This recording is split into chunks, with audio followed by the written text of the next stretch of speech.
But to your question directly, let's start at the basics. What is a married put position?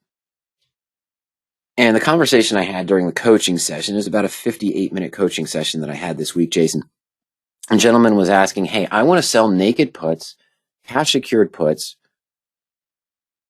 to potentially get the stock at a lower price and then convert it to a collar or a married put and leave the upside open and use the income methods. What approach should I use? We've had this conversation before. I've had this come up many times. The idea is when I open a married put position, of course, Jason, what I'm going to do is I'm going to buy a stock following the rules in our full course, the Blueprint. I'm going to buy an in-the-money put that's 1 or 2 strikes in the money, maybe a little bit more depending on the security. It guarantees that I can't lose more than 4, 5, 6, or 7% on the position, even in the worst case scenario. The stock falls 50%, stock falls 33%, stock falls only 20%. I'm guaranteed that I can't lose more than 4, 5, or 6%. And I leave the upside open. What is this the reverse of, in a sense? I have very limited downside guaranteed, better than a stop order. But at the same time, I'm starting with unlimited upside profit potential. I can make adjustments to this. I can use those 13 income methods to eventually lower that initial at risk and potentially have a bulletproof position with no risk on the trade. That's the idea and the concept of the married put approach.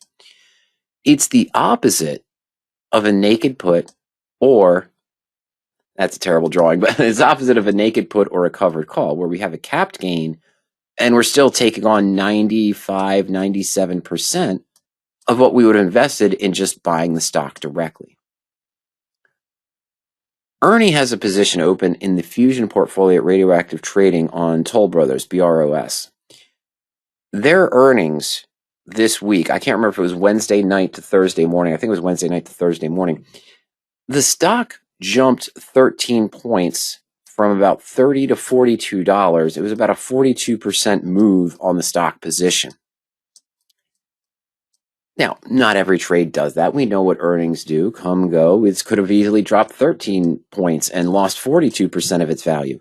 But Ernie was in a position where he'd already generated income, lowered the initial risk, had a risk of only about 2 or 3%, I believe, on the married put position. Why am I saying this? During the coaching session I had this week, the gentleman asked, well, what's the difference? Why wouldn't I just sell puts on the position to try to get in at a lower price on the trade and then convert it to a married put and have all of the upside available with a lower price, including the premium and getting assigned at the lower strike price?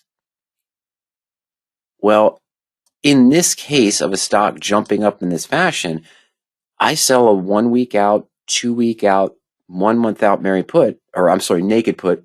Let me rephrase that. Sell a naked put to try to get into the stock cheaper. And of course, we wouldn't do this around earnings, but if we did, and it had this move, what did I miss? I made my 0.5% for 1 week, my 0.8% for 2 weeks, or I made my 1.1% for 1 month out in time premium, because this essentially went worthless as the stock jumped up 13 points or 42%. But I don't own the stock. I don't have a put covering it. I just made my small premium. Whereas here, even in the married put position, with that large of a gap up in price, I'm still probably making 60 to 70%. Now, if the stock just moved up 5%, yeah, I'm only making 5 or 6%.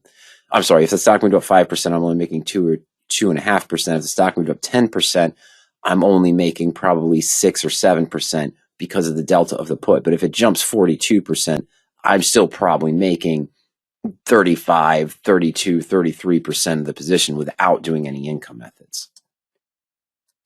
I haven't answered your question yet. I understand that. What I'm saying is, Jason said you missed the boat by selling a naked put. Yeah, and I missed the boat by doing a covered call. Now, I haven't answered your question yet, and the reason why is because to answer your question properly about how do we choose stocks for the married puts, it is based on our default criteria in the search that's described in the Blueprint that Ernie and I have been using since about 2008, when we first partnered up with Kurt Frankenberg, the original author of the Blueprint and the radioactive trading techniques. With the question coming in is, why wouldn't you sell that naked put? Still taking on this high risk here in different situations, looking for, let's just call it a 1.1, 1.2% return for a 1 month trade. When I open a married put, Jason, I'm looking for stocks that match our criteria. Then I'm going to do a little bit of my due diligence. I'm looking for a stock that I feel has the potential to move up 3 to 6% in essentially the next 20 to 40 days. Sorry. In the next 20 to 40 days, I say 30 days, but I always say 20 to 40 days. 21 days or so, 3 weeks in is our checkpoint that's discussed in the blueprint for our married put positions, our new married put positions we open. So I'm looking for a stock that I feel has the potential to move up 3 to 6% in the next 20 to 40 days. And the potential after that, depending on market conditions, we know we can't predict the future. That's why we trade with a guaranteed limited risk, as discussed in the blueprint with the married put structure. But the potential to move up another probably 6 to 10% in the next 60 to 90 days following that. If I sell a cash secured naked put, hoping that the stock stays the same or drops maybe 1% in the first 2 weeks, 3 weeks, or 1 month, but then has the potential to move up another 6 to 8% in the 60 days following that, and possibly another 4 to 5% in the next 30 to 60 days following that, I'm looking at two different things, right? Here, to get into the naked put position and get assigned at the lower price, I'm looking for a stock that's been overbought potentially and that I think is going to start falling in price so that I can get assigned at the lower price and be in the stock. Sure, I could just let it expire, take the premium, and sell another one as well. But again, that's not the approach of the married put. It is a more bullish structure. So what are we looking for when we open the married put position? It's shown right there for you in the PowerOptions search tool. Now, Jason does comment, so I need the blueprint to learn what criteria to use in PowerOptions. I'm going to tell you honestly, it's there for you. What you need the blueprint for is the further analysis of what you're going to look for to find those positions, how to use the 13 broad-based income methods, adjusting not only maybe selling premium with the call, Jason, that's income method number 1, doing some of the riskless spread trades inside the married put position, but also 4 or 5 of the income methods involve adjusting your second working asset, the put option. The put doesn't go to zero when you buy it. As the stock fluctuates up and down, you're going to be able to use that put in different ways to lower the risk, lower your cost basis, just essentially average down with the stock as well without putting more money into the position because you're getting a credit on it. But what stocks do we choose? We go under married put, we go to search. This default search is the exact criteria, Jason, that is discussed in the blueprint itself. 95%, 99%, I'd say 95%. I'm going to say 95%, Jason, of all of the married puts that Ernie and I post in the Fusion portfolio at Radioactive Trading come directly from this search. Sometimes in strained markets, such as in 2008, 2009, that bubble, 2020, if I see the sell warnings coming up on our market sentiment tool, the bearish sell warnings, I may go to what I call my touchstone stocks, meaning I might buy a married put on a good dividend paying stock, 3, 4, or 5% dividend, Johnson & Johnson, McDonald's, Mondelez, which was the old Kraft Heinz, things of that nature that aren't going to be as affected as market drawdown, but I still want money in the market. I still want it protected. I'm doing other trades, of course. I'm doing other strategies. But in that section of my portfolio, the 50 or so percent of my portfolio, it's in married puts, I might drift away from this search criteria and open positions on those instead of doing it this way. But I can tell you right now, you see this list here. I saw it just a moment ago. MMYT was one of my biggest profits this year. This position has been closed. I bought MMYT at about $66 with a 70 strike put. I closed it when the stock was at 98. Okay. I think Ernie's in ARM right now. Neither one of us are in PLTR. He's not in AVGO. I'm looking for ones he's in. He's in WPM right now in the Fusion portfolio. Let's just go to page 2.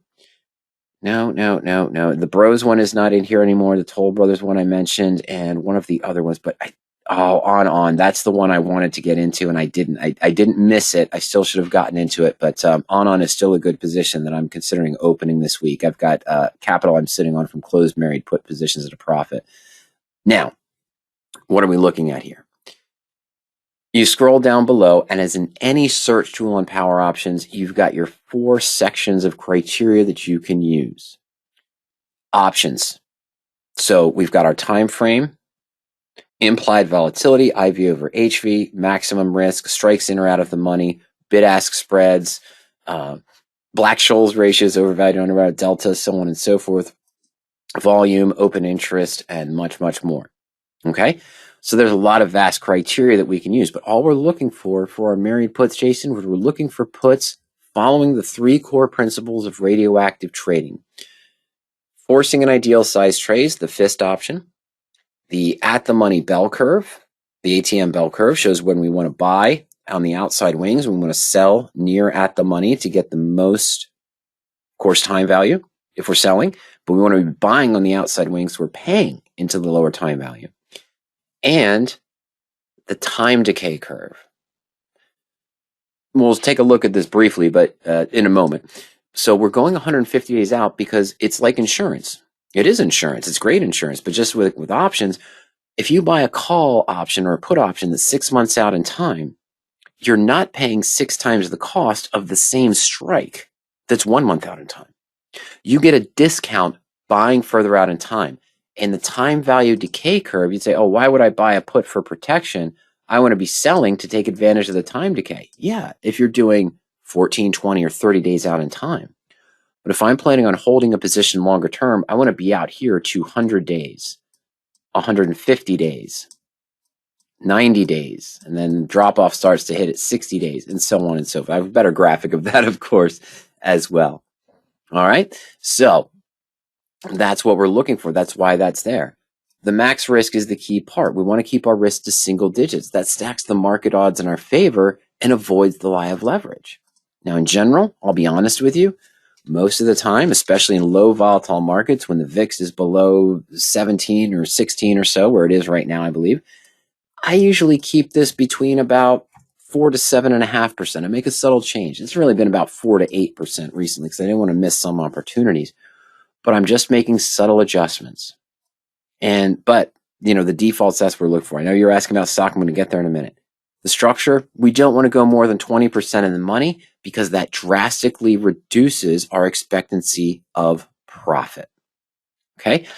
The bid-ask spread, limited that a little bit as well, and more. Now, Sumner, I see your questions, and I know they relate to this topic, but I'm going to have to do it afterwards because we're going to cover Jason's, but I'm going to get to your Sumner in one moment.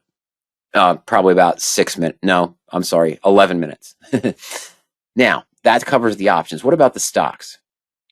We want something that has a good average stock volume. We're looking, Jason, for things greater than 300,000. This is based on thousands, so I might actually up this to 500,000. You can adjust the criteria as I mentioned, but that's our default. And historical volatility, greater than 25%. This is for the stock, or 0.25. We want some movement on the security. Now, someone asked me, so I need, when I'm during this coaching session, I was talking about the gentleman asked, well, do I need to look for highly volatile stocks? No. You want something with more movement. Can I do a married put on SPY or QQQ or IWM that has a volatility of 0.15 or an IBM with a 0.12 volatility? Yes, you can. But again, it's a trade-off of what your expectations are. This is what we look for. We're looking for stocks above the SMA 50 in an uptrend and basic fundamentals, stocks between 9 and 200. Well, we just set this based on a common account, right?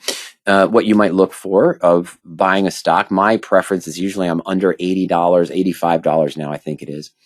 When we're looking for stocks with a positive 15% earnings per share growth, and we're preferring to use a list, looking for the IBD 50 and IBD weekly combined view.